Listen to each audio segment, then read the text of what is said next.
Hello everyone, good morning सभी को। और आज आपका 2 दिन बाद फिर से आपका एग्ज़ाम शुरू हुआ है एसएससी एमटीएस का। 21 अक्टूबर है आज। फर्स्ट शिफ्ट का एग्ज़ाम समाप्त हो चुका है। I am not well completely, but फिर भी मैं इवन कोशिश कर रहा हूँ कि आप लोगों को प्रोवाइड कराऊँ। और आपको आई थिंक वॉइस से भी पता चल रहा होगा कि मैं फिजिकली वेल नहीं हूँ आज के टाइम पर। तो चलिए शुरू करेंगे बिना टाइम वेस्ट किए। जब मैं इस सिचुएशन में भी आपके लिए कर सकता हूँ तो आपको लाइक हो गया, शेयर करना हो गया और सब्सक्राइब करने जैसे काम तो आप लोग भी कर सकते हैं। ये रिस्पॉन्सिबिलिटी आई थिंक कि आप लोगों की भी बनती है।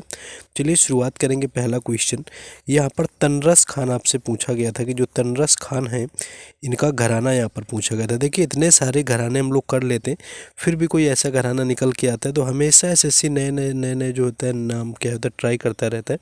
तो दिल्ली इसका राइट आंसर था, यानी कि दिल्ली के घराने से इनका रिलेशन रहा हुआ है तनरस खान का।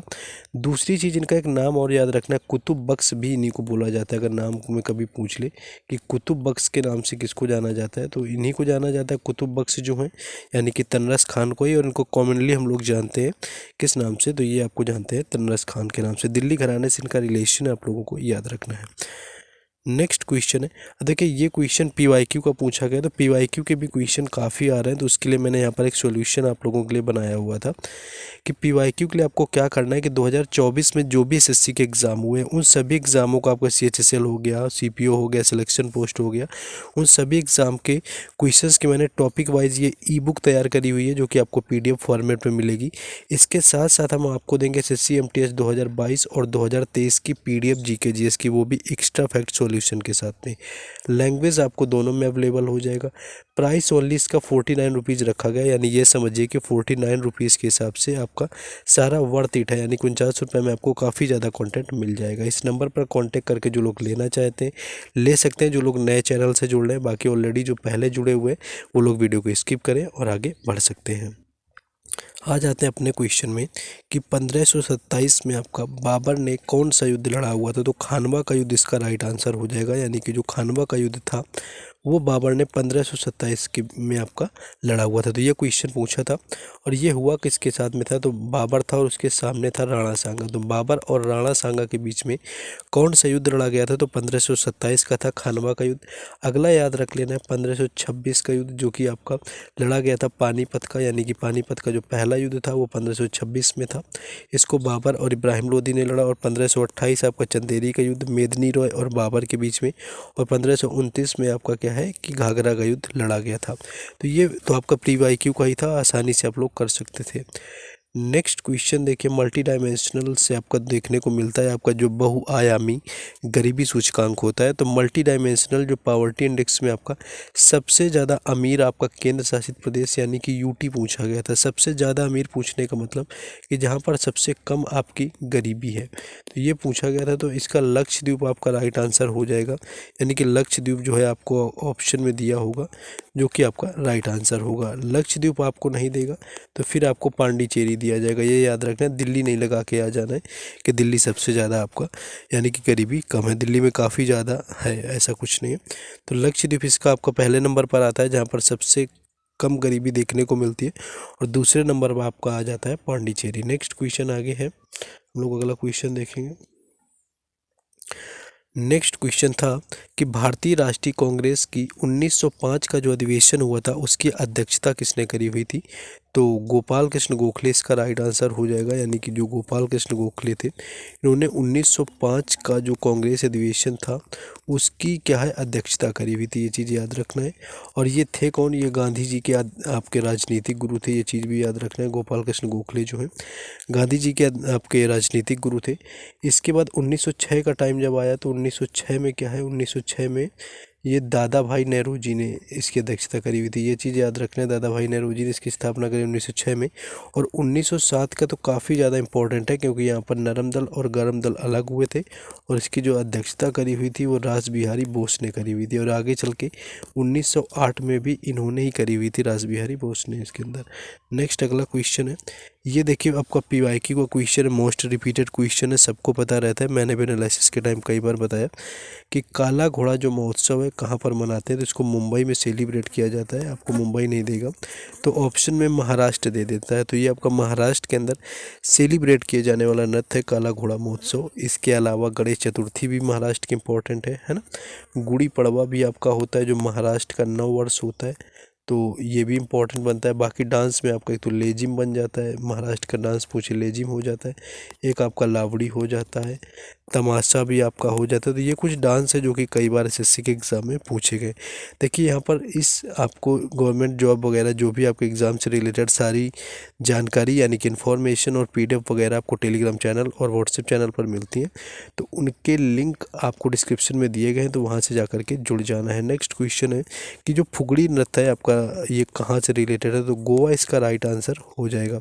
गोवा से इसका रिलेशन है। एक्चुअली ये क्या होता है कि कोंकण क्षेत्र में मनाया जाता है, जो कोंकण क्षेत्र आता है उसके अंदर फुगड़ी डांस आपका मनाते हैं, उसमें आपका गोवा भी आ जाता है और महाराष्ट्र के भी कुछ पार्ट में मनाते हैं, लेकिन जो मेन होता है मुख्यतः गोवा में ही आता है और ऑप्शन में गोवा दिया जाता है। तो ये क्वेश्चन आपका फुगड़ी डांस से यहाँ पर पूछा गया था, पीवाईक्यू का क्वेश्चन है। नेक्स्ट ये क्वेश्चन आपका एक पूछा गया कि 2022 में बेस्ट कोरियोग्राफी का नेशनल अवार्ड किसने जीता, और ये कोई मिला कि बेस्ट कोरियोग्राफी का जो अवार्ड है 2022 में वो कुचिपुड़ी के लिए किसने जीता। दोनों क्वेश्चन अलग अलग हैं और इसमें एक ही पूछा गया है, ये आपको पता होना चाहिए, लेकिन दोनों के आंसर अलग है। एग्जैक्ट अगर आपका ये नीचे वाला पूछा था कि कुचिपुड़ी के लिए 2022 में किसे कोरियोग्राफी का अवार्ड मिला 2022 वाला, तो इसका राइट आंसर हो जाएगा संध्या राजू, यानी कि ये मिला हुआ था संध्या राजू को, ये चीज़ याद रखना, ये संध्या राजू को मिला। और ऊपर वाला अगर आपसे पूछा गया है कि किसको कोरियोग्राफी के लिए मिला, तो ये आपका हो जाएगा सतीश कृष्णन। ऊपर वाला पूछेगा तो सतीश कृष्णन हो जाएगा और नीचे वाला पूछेगा तो आपका संध्या राजू हो जाएगा। तो ये क्वेश्चन आपका पूछा गया है कोरियोग्राफी को लेकर के। नेक्स्ट अगला क्वेश्चन है, नेक्स्ट क्वेश्चन है कि जो वाइब्रेंट विलेज प्रोग्राम है इसकी शुरुआत किसने करी, तो अमित शाह इसका राइट आंसर हो जाएगा। यानी कि जो अमित शाह है इन्होंने क्या किया कि वाइब्रेंट विलेज की आपकी उद्घाटन किया, यानी कि शुरुआत करी। और क्या याद रख सकते हैं, देखिए ये गृह मंत्री तो हैं ही, एक बार ये पूछा गया है कि अमित शाह जो हैं इनके पास गृह मंत्री के साथ साथ और कौन सा मंत्रालय इनके अंतर्गत है, तो जो सहकारिता मंत्रालय है, तो सहकारिता जो मंत्रालय है ये भी किसके अंडर आता है, तो ये भी गृह मंत्री अमित शाह के अंडर में आता है। दो मंत्रालय की जिम्मेदारी लिए हुए, और ये आपका शुरू हुआ था किबुतु गांव में, और किबुतु गांव आपको पता होना चाहिए, किबुतु जो गांव है ये अरुणाचल प्रदेश में आता है। तो कई बार तो जब स्टार्टिंग में ये शुरू हुआ था तो स्टेट ही पूछते थे कि वाइब्रेंट जो विलेज प्रोग्राम है ये किसी स्टेट में हुआ था, तो अरुणाचल प्रदेश के किबुती गाँव में हुआ है और अमित शाह ने जो है इसका उद्घाटन किया हुआ था। नेक्स्ट क्वेश्चन है कि ये आपका पूछा था कि यहाँ पर अमृत और विष के जो लेखक हैं वो क्या है आपके कौन है, तो अमृत और विष के लेखक की मैं बात करूँ कि इसके लेखक कौन है, तो ये आपके हैं यहाँ पर एग्जैक्ट मैं याद नहीं कर पा रहा हूँ, नागर करके कोई इसके आपके राइटर है। तो हाँ याद आ गया, इसको इस तरह से याद रखेंगे जैसे अमृत आपका दिया हुआ है तो बस अमृत के आगे आपको लाल लगाना है, यानी कि अमृत लाल नागर जो है वो अमृत और विष के लेखक हैं। तो अमृत और विष के लेखक कौन है, अमृत ही याद रखना है, अमृत लाल नागर। और इनको 1967 में साहित्य अकादमी पुरस्कार मिला हुआ था, तो इसीलिए इनका पूछ लिया गया। तो अमृत और विष के जो लेखक है वो अमृत लाल नागर है। तो ये क्वेश्चन आपको पूछा गया था। दो तीन क्वेश्चन और मिले, जैसे कि म्यूजियम ऑफ सी से आपका क्वेश्चन आया हुआ था कि किसे कहा जाता है ऐसा कुछ करके, और एग्जैक्ट ये क्वेश्चन में ये भी बताया हुआ था कि इसमें आपका क्या है कि एस्चुरी जो होती है आपका वो बनाती है, वो बोला जाता है। एक स्वपोषी से आपका था साइंस में कि स्वपोषी जो पौधे होते हैं वो किस तरह से व्यवहार होता है। कागज़ मनी से आपका आया हुआ था, देखिए ये क्वेश्चन इकोनॉमी वगैरह का, तो किस तरह से आपको एग्जैक्ट पूछा गया है। जो विनिमय हमारा होता है भौतिक मुद्रा का वो कागजी मुद्रा होती है, तो इससे कुछ क्वेश्चन पूछा गया था। तो जिनका एग्ज़ाम था एग्जैक्टली आज के शिफ्ट में वो लोग बता सकते हैं। जैसे कि एक सुबनश्री आपसे पूछा गया था कि रिवर किसकी सहायक नदी है, तो सुबनश्री आपकी किसकी है, ब्रह्मपुत्रा की है, और ब्रह्मपुत्रा पे ही विश्व का सबसे बड़ा आपका डेल्टा बना हुआ है, आपका द्वीप बना हुआ है जो कि माजुली द्वीप है वर्ल्ड का। और ब्रह्मपुत्रा आपके असम और अरुणाचल प्रदेश वगैरह में बहती है, और असम में ही आपका कामाख्या देवी मंदिर लगता है। तो ये क्वेश्चन आपको पूछा गया था।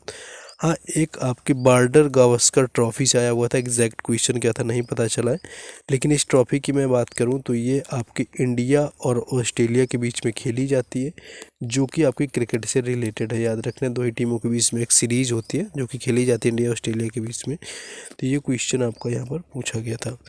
और एक क्वेश्चन था कि आपका बुद्धिस्ट जब आपके मरते हैं तो उनकी बॉडी कहाँ पर रखते हैं, क्या उसको बोला जाता है एग्जैक्ट? तो ताबूत अगर आपको ऑप्शन में दिया हुआ था तो राइट आंसर था, क्योंकि ताबूत वगैरह में ही रखते।